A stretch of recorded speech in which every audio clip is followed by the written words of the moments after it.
Hello lovely viewers of the M8 channel, this is Emmanuel. This is Gavin. Here to bring you the hottest property tips for May 2023.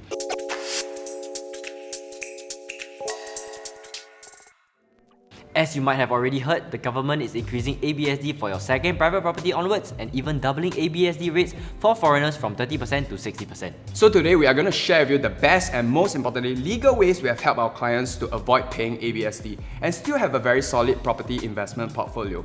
It is super crucial to know what is legal in the eyes of the law as IRAS clamps down on buyers who try otherwise. Okay, with that, let's get started. So, we have 5 main ways to avoid paying any ABSD upfront whilst achieving your property investment goals. The first and most common way is for a couple to purchase one property under each name. One property can be used to stay whilst the other used for investment purposes, be it for flipping or collecting rental income.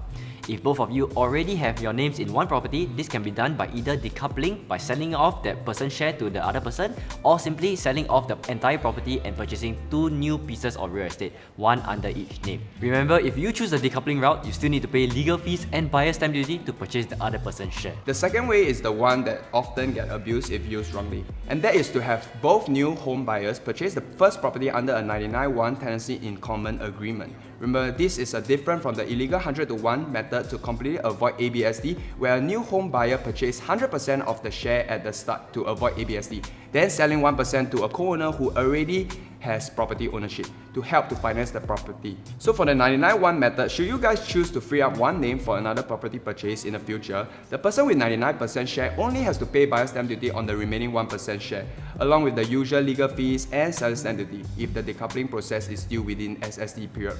Of course, do speak with us if you need any help with these calculations and fees, as this will benefit you greatly.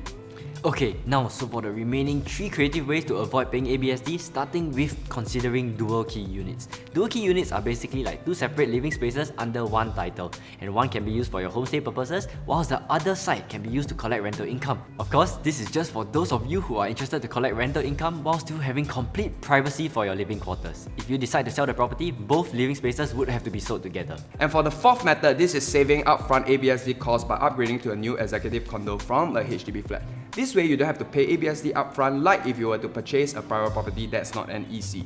If you were to upgrade to a private property that's not a new EC, you might have to pay ABSD first and then apply for remission later on after you sell your previous home within 6 months. And now, the last way to completely avoid ABSD is to consider commercial properties. Only GST, which is 8% during this time of making the video, is payable.